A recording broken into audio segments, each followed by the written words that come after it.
आज का श्लोक है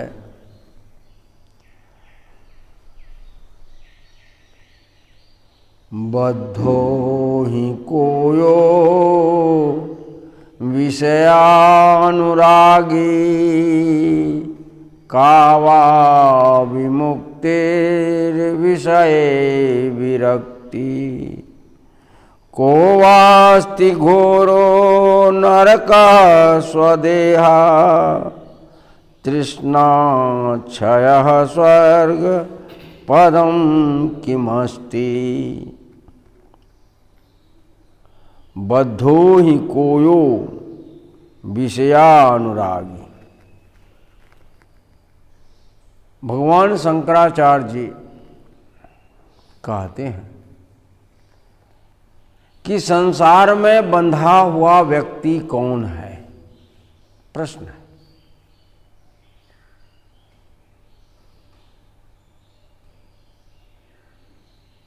क्या जेल में, कारागार में बांध देने से वह बंध जाता है?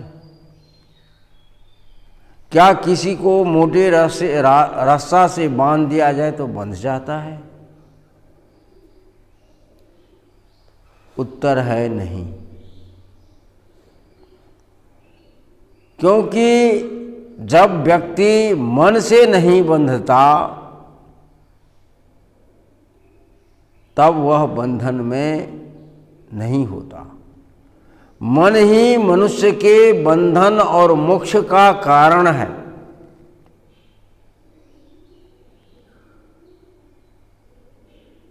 क्योंकि मन, मनुष्य के अंदर मन है, इसीलिए मनुष्य के लिए कहा गया है मननात् मनुष्याणाम।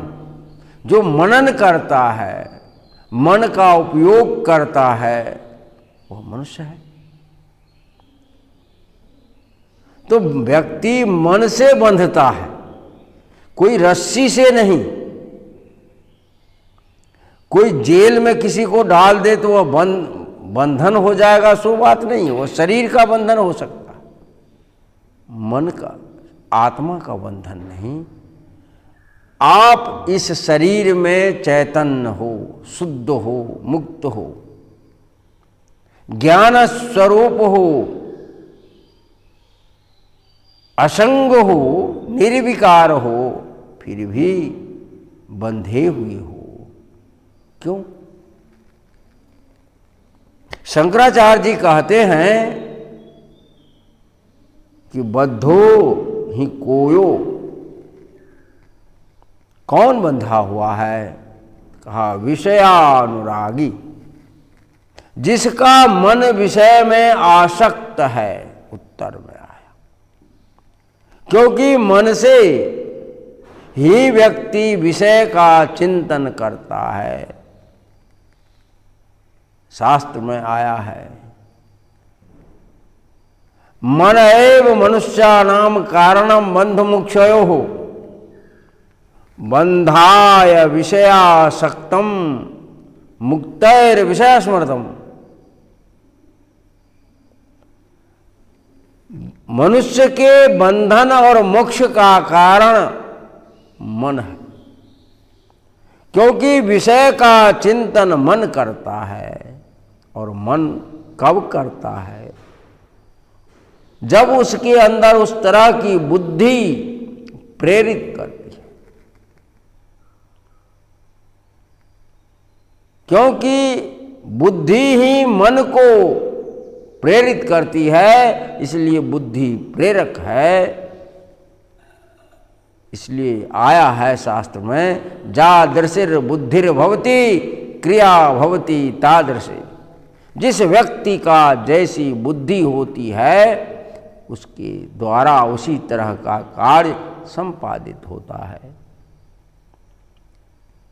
इसलिए बुद्धि मन का प्रेरक है, और मन के द्वारा विषय में आसक्ति होना ही बंधन है। क्योंकि किसी विषय से, किसी पदार्थ से आसक्त होना मन का काम है और विरक्त होना मन का काम है। मन एक उपकरण है, करण या करण कहो, साधन कहो, जो विषय को पकड़ता है, संसार को पकड़ता है।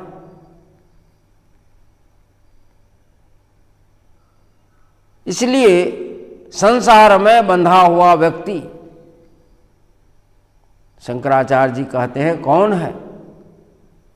उत्तर में आया विषयानुरागी, जिसका मन विषय में अनुरक्त है। अनु है, रक्त है, अनुरक्त, अनुराग, उसमें प्रेम, उसमें आसक्ति, उसमें जुड़ाव। तो मन ही तो बंधन और मोक्ष दोनों का कारण भी है।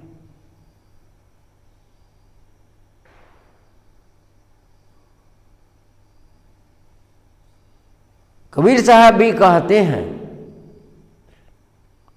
क्या कहते हैं? जीव के लिए, यह जीव मुक्त है फिर भी बंधन में है। कैसे बंधन है? विषय क्या है? उसकी आसक्ति कैसी है? विषय के प्रति मन की जो आसक्ति है, जीव में जो आसक्ति है, अनुरक्ति है, वह किस प्रकार की है? तो कबीर साहब कहते हैं, भमर बिलंबा बाग में, भमर बिलंबा बाग में बहु फूलन की बास, ऐसे ही जीव बिलंबा विषय में अंतहु चला निराश। जीव विषय में रुक जाता। रुकने का कारण, माध्यम विषय है। किसके द्वारा? तो मन के द्वारा। उसमें सहायक कौन है? मन। क्योंकि मन के द्वारा ही विषय का चिंतन करता है। किस तरह से? तो बहु फूलन की बास, अनेक फूलों की बास को देख करके भौरा उस बगीचा में रुक जाता है। यह मन रूपी भौरा, भौरा इस किसके लिए है? मन का। मन रूपी भौरा विषय के आस्वादन के लिए ये संसार रूपी वाटिका में भटक रहा है। और इतनी आसक्ति है, इतनी आसक्ति है कि बार बार समझते हुए भी कि यह दुख का कारण है, फिर भी उससे दूर नहीं हटना चाहता। बार बार मन मधुरस, विषय रूपी मधुरस को पान करना चाहता है। किस तरह से पान करना चाहता है? कितनी आसक्ति है? एक शास्त्रकार ने उसका वर्णन किया है। क्या किया है सुनिए। एक भौरा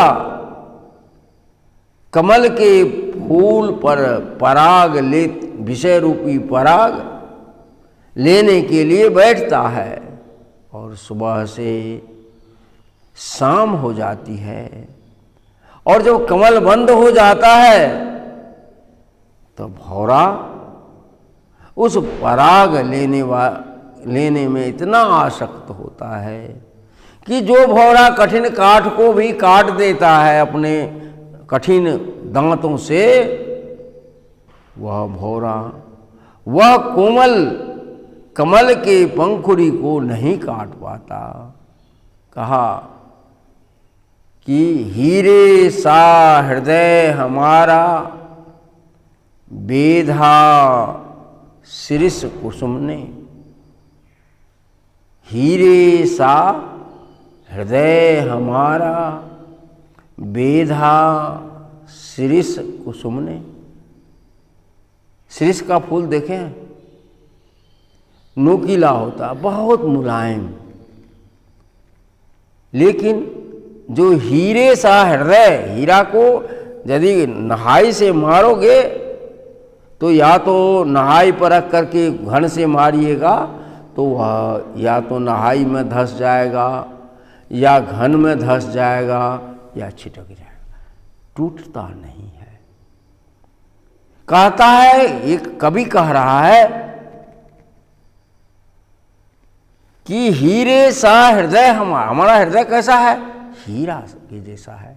लेकिन उस हीरे रूपी हृदय को कौन बेध दिया? तो बेधा शिरीष कुसुम ने। वो शिरीष का जो कोमल,